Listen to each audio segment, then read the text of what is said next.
कि आज जो यहाँ मंत्री हैं माननीय विजय कुमार चौधरी, उनके कलम में जो बॉल है उतनी भी हैसियत हम लोग की नहीं है। जो हमारे साथ लोग चल रहे हैं उन पर 3-3, 4-4 फोन कॉल्स आ रहे हैं कि भाई उनको धमकाया जा रहा है। माननीय मुख्यमंत्री के द्वारा आप आर्काइव में चले जाइए, ये घोषणा पड़ी हुई है और 2025 तक अभी तक उगना महादेव मंदिर को पर्यटन स्थल नहीं घोषित किया गया है।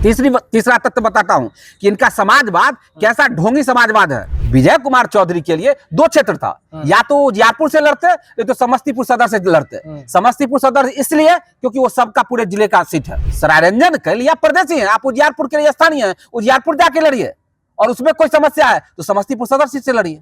आप यहाँ क्यों लड़ रहे हैं? नोरमा ग्रुप, जो सोचता है वो करता है, आपके अपने सपनों का आशियाना।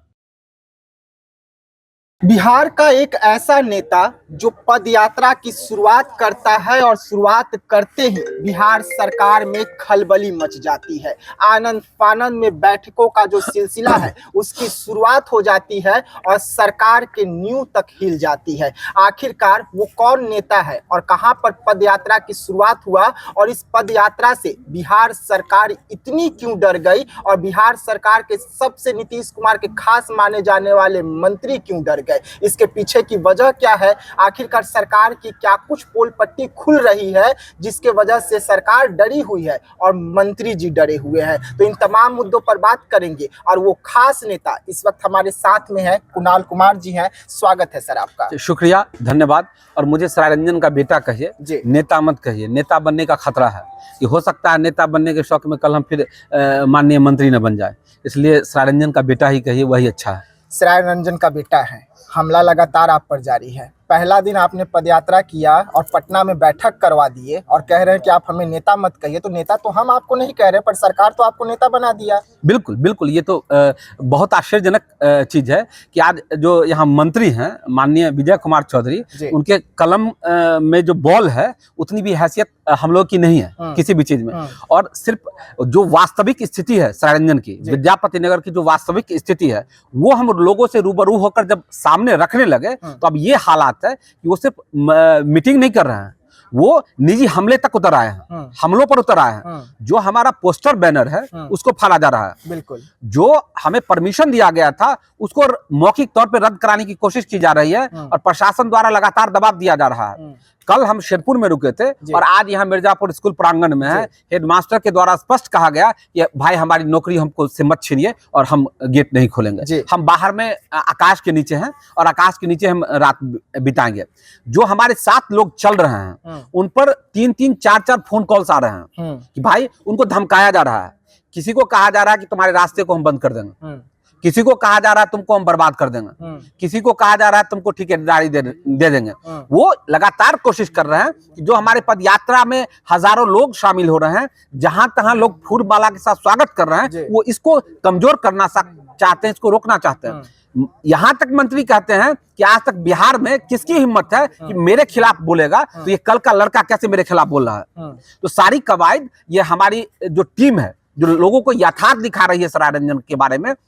अभी तक सरायरंजन के बारे में, विद्यापति नगर के बारे में भ्रम फैलाया गया कि विकास हुआ, ढोल पीटा गया, जबकि हकीकत कुछ और है। आप जब हकीकत देखेंगे तो मैं आपको कुछ तथ्य देना चाहता हूं। मैं देना चाहता हूं कि 24 जनवरी 1994 को विद्यापति नगर ब्लॉक बन गया, घोषणा होती है। लेकिन आज तक 31 सालों में विद्यापति नगर का अपना कोई भवन नहीं है। वो टाइसन भवन में चलता है, वो पंचायत समिति भवन में चलता है, अपना इसके पास कोई भवन नहीं है।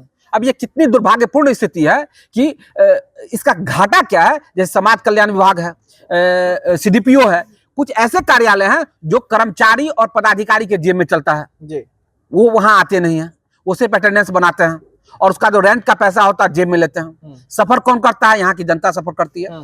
जो जनता वहां जाती है उसको 1 घंटा, आधा घंटा वेटिंग करने का जगह नहीं है। ये कितना दुर्भाग्यपूर्ण है और ये कैसा विकास है, ये आप समझिए। दूसरा मैं डेटा आपको आपके माध्यम से देना चाहता हूं। 1972 से लगातार हम लोगों की मांग रही है कि उगना महादेव को पर्यटन स्थल घोषित किया जाए और इसका डेवलपमेंट पर्यटन स्थल के तौर पर किया जाए।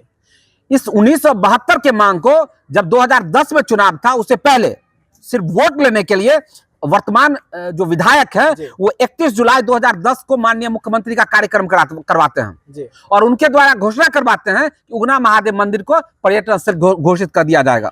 और आज 2025 है। ये घोषणा 2010 में होती है, 31 जुलाई 2010 को माननीय मुख्यमंत्री के द्वारा। आप आर्काइव में चले जाइए, ये घोषणा पड़ी हुई है। और 2025 तक अभी तक उगना महादेव मंदिर को पर्यटन स्थल नहीं घोषित किया गया है, उसका विकास नहीं किया गया है। ये दो तथ्य मैं बताता हूँ। तीसरा तथ्य बताता हूं कि इनका समाजवाद कैसा ढोंगी समाजवाद है, किस तरीके से ये मूर्ख बनाते हैं। कर्पूरी ठाकुर के नाम को, कर्पूरी ठाकुर के सपनों की किस तरह से हत्या की जाती है, कोई स्थानीय विधायक से समझे। ये दलित कल्याण छात्रावास का निर्माण हमारे ब्लॉक में करवाया गया था 1982 में। 1982 में कर्पूरी ठाकुर के निर्देश से विद्यापति नगर में दलित कल्याण छात्रावास का निर्माण कराया गया था। और उसमें रसोईया का रिक्रूटमेंट हुआ, रात्रि प्रहरी का रिक्रूटमेंट हुआ। लेकिन अब इसकी त्रासदी देखिए, आज तक उसका ताला नहीं खुला, आज तक उसमें एक बच्चा नहीं रहा। क्यों? क्योंकि उसका उद्घाटन ही नहीं हुआ। क्योंकि उसका उद्घाटन ही नहीं हुआ, जानबूझकर नहीं हुआ। बिल्कुल उसको रोका गया कि हर बार चुनाव के समय उद्घाटन करेंगे, और चुनाव के समय या तो भूल गए या किसी कारण से नहीं हो पाया।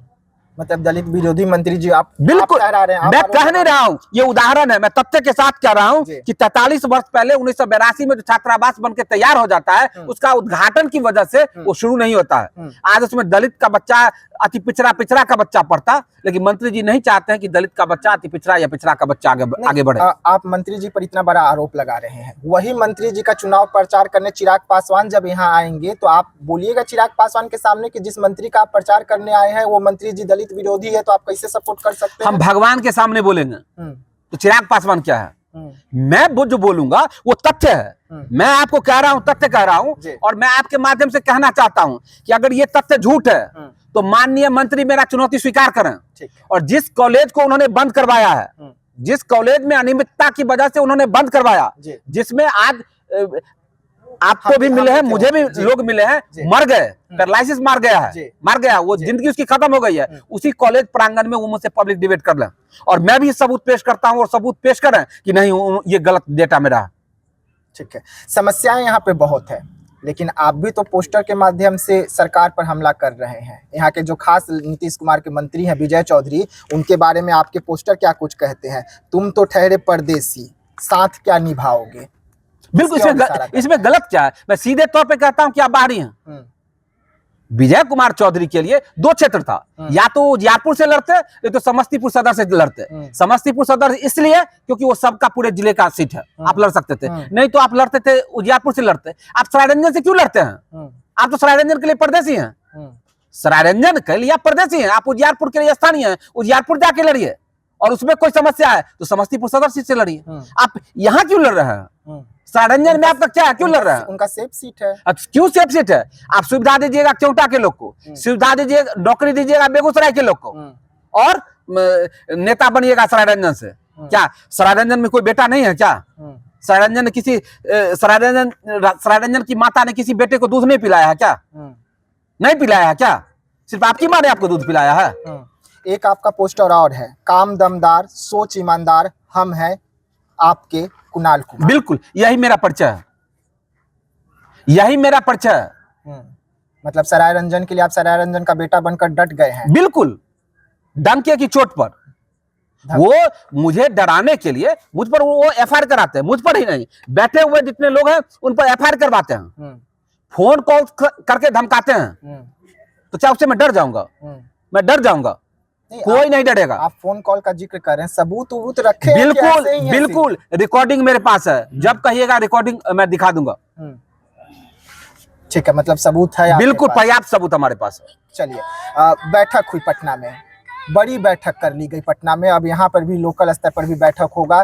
सुनने में आ रहा है कि जो सूत्र है हमारे वो जानकारी दे रहे हैं कि मंत्री जी का भी पैदल यात्रा की शुरुआत होने वाली है। बिल्कुल, अभी भी आप यहाँ थे तो मुझे भी कई यूट्यूबर ने बताया कि यहाँ नरघोगी है पंचायत, वहां पर आपात बैठक बुलाई गई है। परसों आपात बैठक बुलाई गई है और तमाम यूट्यूबर को बुलाया गया है, और उनकी कोशिश यही है कि धमकाकर या पैसे के बल पर, पूंजी के बल पर या धमकाकर जितने भी मीडिया के साथी हैं उनको वास्तविकता दिखाने से रोका जाए, वो वास्तविकता न दिखाएं। तो मतलब जो मंत्री जी के टीम है, जो पहले आपके लोगों को धमकाते थे, अब वो मीडिया कर्मी को धमकाएंगे या पैसे की लालच बिल्कुल। देंगे? और नहीं तो सभी यूट्यूबर को बुलाकर आपात बैठक बुलाने की क्या आवश्यकता थी? और वो भी आज यूट्यूबरों के साथ। आज 1983 से वो हैं, एक भी उन्होंने पद यात्रा निकाला, एक भी यात्रा उन्होंने निकाला है आज तक? तो आखिर क्या बात हो गया कि कल हम लोगों ने यात्रा निकाली और आज आपात बैठक पटना से लेके यहाँ तक कर रहे हैं कि भाई करें? तो छोटी बात थी, इसका तो सहज समाधान था। जो काम जनता का था वो आप कर देते, न मुझे यात्रा निकालने की जरूरत होती, न आपको यात्रा निकालने की जरूरत होती। नेता तो वैसा होना चाहिए शरद यादव की तरह कि नॉमिनेशन के बाद अपने फील्ड में नहीं जाता है कि भाई हम इतना काम किए, जीत जाएंगे, हम जीत जाएंगे। आप में वो क्षमता है तो आप आइए और नॉमिनेशन करा के सो जाइए और कहिए कि हम जीत जाएंगे। आज आपका दूसरा दिन था पदयात्रा का, दूसरा दिन का फीडबैक क्या कुछ निकल के सामने आया? क्योंकि पहले दिन में तो बहुत सारे कंप्लेन आए, दूसरा दिन का क्या कुछ रहा? दूसरा दिन का भी वही सेम सिचुएशन रहा। दूसरा दिन में नल जल एक तो समस्या थी, जहां जहां स्मार्ट मीटर लगा हुआ कहीं भी लोग खुश नहीं है, वो लोगों का शोषण हो रहा है। और तीसरी जो समस्या आई संपर्क पथ का, जो अनुसूचित जाति याति पिछड़ा का टोला है वहां 4 फीट भी सड़क नहीं है। तो इसमें किसी किसान को या जमीन मालिक को परेशान करने की कोई आवश्यकता नहीं है। वो सरकार अधिग्रहण करे भूमि को और उसका मुआवजा दे दे और मुआवजा दे के रास्ता बना दे। और एक और चीज जो निकल के आया कि अखाड़ा घाट, मऊ अखाड़ा घाट का एक पुल है, 13 साल पहले माननीय के द्वारा शिलान्यास किया गया था। उसका तो कई बार उद्घाटन भी हो चुका है और आज तक वो सिर्फ पिलर खड़ा है, वो नहीं बना है। 12 बार उद्घाटन हो चुका है सर। तो माननीय मंत्री जी ये भी बताएं कि अखाड़ा घाट का पुल निर्माण कब तक करेंगे, कितने चुनाव से पहले वो इसका लाभ उठाएंगे, कितने चुनाव से पहले उसका फीता काटेंगे, माननीय मंत्री को ये भी बताना चाहिए।